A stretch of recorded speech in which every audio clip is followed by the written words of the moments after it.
आखिर कैसे ऋषभ ने बिना किसी कोडिंग एक्सपीरियंस के 15 LPA का पैकेज क्रैक कर लिया? क्या है वो तरीका जिसकी मदद से आप भी बिना कोई कोडिंग बैकग्राउंड के ऐसा पैकेज क्रैक कर सकते हैं? आखिर क्या है वो सारी स्किल्स जो 2025 में आपको हाई पेइंग जॉब मिलने में हेल्प कराएगा? आज की वीडियो में हम लोग बात करेंगे एक रियल लाइफ स्टोरी की, एक रोड मैप की और वो सारी चीजों की जो आपको पता होना चाहिए अगर आपको बिना किसी कोडिंग एक्सपीरियंस के अच्छा पैकेज चाहिए। क्योंकि आज हम लोग डिस्कस करने वाले हैं from no coding experience to 50 LPA offer. Hello everyone, मैं हूं आपका होस्ट क्षितिज और अगर आप कॉलेज सर्च चैनल पे नए हैं so make sure to subscribe this channel. और अगर आपको ये वीडियो पसंद आए तो इस वीडियो को अपने दोस्तों के साथ शेयर जरूर करिएगा। एक अच्छा पैकेज पाना हर स्टूडेंट का एम होता है, बस बात यह है कि कुछ स्टूडेंट जो नॉन टेक्निकल बैकग्राउंड के होते हैं उनको ये लगता है कि मे बी हमारी फील्ड में इतना अच्छा पैकेज नहीं मिल सकता। लेकिन इसी मिथ को ब्रेक करने के लिए मैं आपके सामने प्रेजेंट करने जा रहा हूं ऋषभ की स्टोरी। बेसिकली ऋषभ ने 50 LPA का पैकेज क्रैक किया, वो भी बिना किसी कोडिंग बैकग्राउंड के। तो ये कैसे किया ऋषभ ने और वो क्या सारी चीजें जो आप भी फॉलो कर सकते हैं? इस बारे में जानने से पहले ऋषभ के बारे में जान लेते हैं कि ऋषभ की एग्जैक्टली स्टोरी क्या रही है। ऋषभ बेसिकली एक कॉमर्स स्टूडेंट थे जिन्हें अकाउंट और फाइनेंस में काफी इंटरेस्ट था। 12th के बाद उन्होंने एक Tier 2 कॉलेज ज्वाइन कर लिया जहां से उन्होंने अपनी बीकॉम परस्यू की। इनिशियली ऋषभ का प्लान बहुत सिंपल सा था कि ग्रेजुएशन होने के बाद वो कोई 9 to 5 जॉब ले लेंगे जिसमें उनको कोई पैकेज 3 to 5 LPA का मिल जाएगा। लेकिन ये सारी चीजें चेंज हुई जब वो अपने एक सीनियर से मिले। उनके एक सीनियर ने यह बताया कि उनका 20 LPA का पैकेज लगा, वो भी बिना कोई कोडिंग बैकग्राउंड के। उन्होंने सिर्फ 1 साल मेहनत की और 1 साल में डेटा साइंस में अपनी स्किल्स इतनी अच्छी कर ली कि उनको ये जॉब ऑफर मिल सका। तो ऋषभ के दिमाग में भी आया कि क्या वो भी ऐसा कर सकता है। इनिशियली ऋषभ के दिमाग में थोड़ा सा डर था क्योंकि वो कॉमर्स बैकग्राउंड के थे और उनको ये लगा कि ये कोडिंग जैसी चीज वो कभी नहीं कर पाएंगे क्योंकि उनको इसका कोई एक्सपीरियंस नहीं है और साथ साथ में इसमें शायद थोड़ी हायर लेवल मैथमेटिक्स आती होगी। लेकिन फिर ऋषभ ने अपनी लाइफ का सबसे इंपॉर्टेंट डिसीजन लिया और वो डिसीजन था कोडिंग सीखना स्टार्ट करना। और एक बार ऋषभ ने जब ये स्टार्ट किया तो उसके बाद उनकी पूरी लाइफ बदल गई और उनको फाइनली 15 LPA का ऑफर मिला। तो चलिए स्टेप बाय स्टेप स्ट्रेटेजी समझते हैं कि ऋषभ ने एग्जैक्टली किया क्या और आप भी वो स्टेप कैसे फॉलो कर सकते हैं। Step 1, start with basics. क्योंकि ऋषभ एक बिगनर थे तो उन्होंने स्टार्ट ही बिगनर फ्रेंडली कोर्स से किया। कई सारे स्टूडेंट स्टार्टिंग में ही इंटरमीडिएट या एडवांस लेवल कोर्स पे चले जाते हैं। इससे समझ में तो कुछ नहीं आता है बल्कि कंफ्यूजन और हो जाती है। तो ऋषभ ने सबसे पहले पाइथन सीखना स्टार्ट किया। पाइथन सीखना क्यों स्टार्ट किया? इसके 2 रीजंस थे।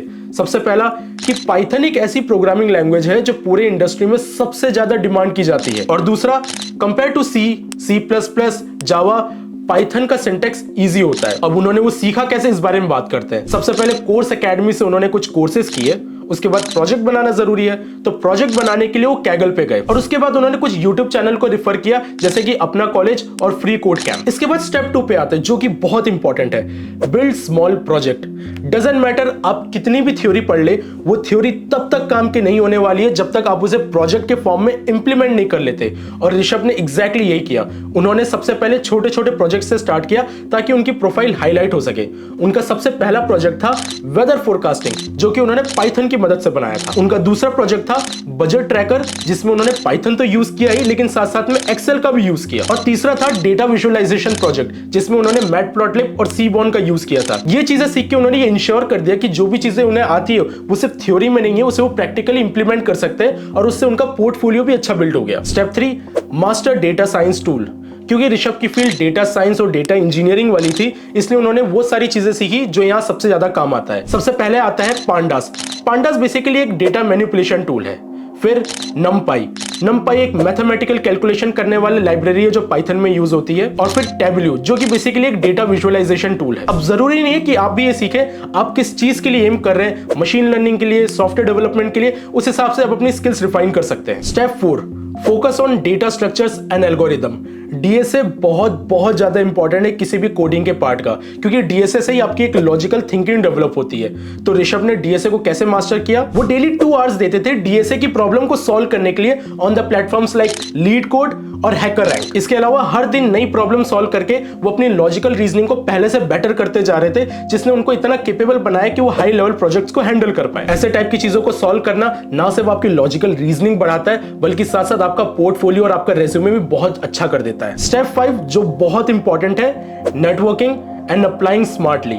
ये चीज बहुत ज्यादा इंपॉर्टेंट है क्योंकि नेटवर्क होना बहुत जरूरी है। अगर आप भी ऐसे कॉलेज से हैं जहां का कैंपस प्लेसमेंट इस तरीके से नहीं जाता है, या फिर आप नॉन टेक बैकग्राउंड से कोडिंग बैकग्राउंड में जाना चाहते हैं, तो एक ही सोर्स है, खुद से नेटवर्क करना। आज के टाइम में लिंक्डइन एक बहुत ही अच्छा सोर्स है जिसकी मदद से आप नए नए नेटवर्क बना सकते हैं, रिक्रूटर्स के पास जा सकते हैं और अपने लिए अच्छी इंटर्नशिप और जॉब अपॉर्चुनिटीज क्रिएट कर सकते हैं। इन सब के अलावा ऋषभ का एक टिप थी सबके लिए, वो थी टाइम टू टाइम अपना स्किल अप करते रहना। और वो स्किल अप कैसे होगा? वो करंट मार्केट न्यूज को ध्यान रखते हुए होगा। आज के टाइम में टेक्नोलॉजी इतनी तेजी से बढ़ रही है जिसको ट्रैक करना बहुत जरूरी है। एक टेक्नोलॉजी जो आज रेलेवेंट दिख रही है, हो सकता है कुछ दिनों बाद वो आउटडेटेड हो जाए। और ऐसी फास्ट चेंजिंग पेस में ये बहुत इंपॉर्टेंट है कि हम लोग अप टू डेटेड रहें कि कौन सी टेक्नोलॉजी सीखनी है और कौन सी टेक्नोलॉजी नहीं सीखनी है।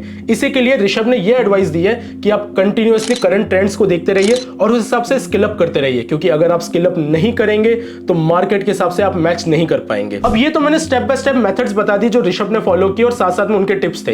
एक चीज जो सबके दिमाग में आएगी कि अगर कोई नॉन टेक्निकल बैकग्राउंड का स्टूडेंट टेक्निकल बैकग्राउंड में जाएगा तो उसकी क्या सैलरी एक्सपेक्टेशंस होनी चाहिए। और ऋषभ के दिए हुए रोड मैप के बेसिस पे अगर कोई स्टूडेंट नॉन टेक्निकल से टेक्निकल बैकग्राउंड में जाता है तो उसकी ये सैलरी पैकेजेस हो सकती है और उसको ये सारी स्किल्स आनी चाहिए जो कि आप स्क्रीन में देख सकते हैं। अब ये सारी बात करने के बाद हम लोग चलिए चैलेंजेस और मिथ के ऊपर बात करते हैं। अगेन, जैसा कि मैंने पहले ही बताया, काफी स्टूडेंट्स को लगता है कि वो नॉन टेक्निकल बैकग्राउंड से तो टेक्निकल बैकग्राउंड में नहीं जा सकते। तो उनसे एसोसिएटेड दो सबसे बड़े मिथ बताता हूं। मिथ नंबर 1 कि कोडिंग केवल कंप्यूटर 6 बैकग्राउंड वालों के लिए है। ऐसा बिल्कुल नहीं है। ऋषभ की स्टोरी ये प्रूव करती है कि नॉन कंप्यूटर साइंस बैकग्राउंड वाले भी कोडिंग में जा सकते हैं। इनफैक्ट अगर आप इंडस्ट्री में जाएंगे तो आपको ऐसे बहुत सारे लोग मिल जाएंगे जो कि कंप्यूटर साइंस बैकग्राउंड के है ही नहीं। मिथ नंबर 2, मैथ बहुत ज्यादा अच्छी होनी चाहिए कोडिंग आने के लिए। ये सच है कि बेसिक लेवल मैथ बहुत ज्यादा रिक्वायर्ड होती है कोडिंग के लिए, लेकिन अगर आपको एडवांस लेवल मैथ नहीं आती है तो भी कोई प्रॉब्लम नहीं है, क्योंकि एडवांस मैथ बहुत ही ज्यादा हाई लेवल रोल के लिए होता है। अगर आप फ्यूचर में वो सीख के आगे जाना चाहते हैं देन इट्स गुड, लेकिन उधर जाए बिना भी आप बेसिक लेवल की कोडिंग कर सकते हैं जिससे आप इंडस्ट्री में एंटर कर सकते हैं। ऋषभ की स्टोरी से हमको ये पता चलता है कि बैकग्राउंड मैटर नहीं करता है, जो मेन मैटर करता है वो आपका डेडिकेशन मैटर करता है, आपकी स्ट्रेटेजी मैटर करती है और आपका हार्ड वर्क मैटर करता है। अगर आप भी ऐसे ही हाई पैकेज को क्रैक करना चाहते हैं तो इस वीडियो में हमने जो भी स्टेप बताए उनको पूरी तरीके से फॉलो करिएगा। अगर आपको ये स्टोरी इंस्पायरिंग लगी सो मेक श्योर कि आप कॉलेज सर्च चैनल को सब्सक्राइब करें, क्योंकि यहां पर हम लोग इसी तरीके की सक्सेस स्टोरीज लाते रहेंगे, रोड मैप लाते रहेंगे, प्रूवन स्ट्रेटेजीज लाते रहेंगे और इंश्योर करेंगे कि आपका करियर एकदम सेफ साइड हो। और सिर्फ इतना ही नहीं, अगर आपको अपना रोड मैप बनाने में हेल्प चाहिए तो नीचे डिस्क्रिप्शन में दिए हुए लिंक को जरूर भरिए, जहां से आपको फ्री करियर काउंसलिंग प्रोवाइड होगी। हमें कमेंट सेक्शन में बताइए कि नेक्स्ट कौन से टॉपिक पे आपको वीडियो चाहिए। हम लोग फिर से मिलेंगे नेक्स्ट वीडियो में।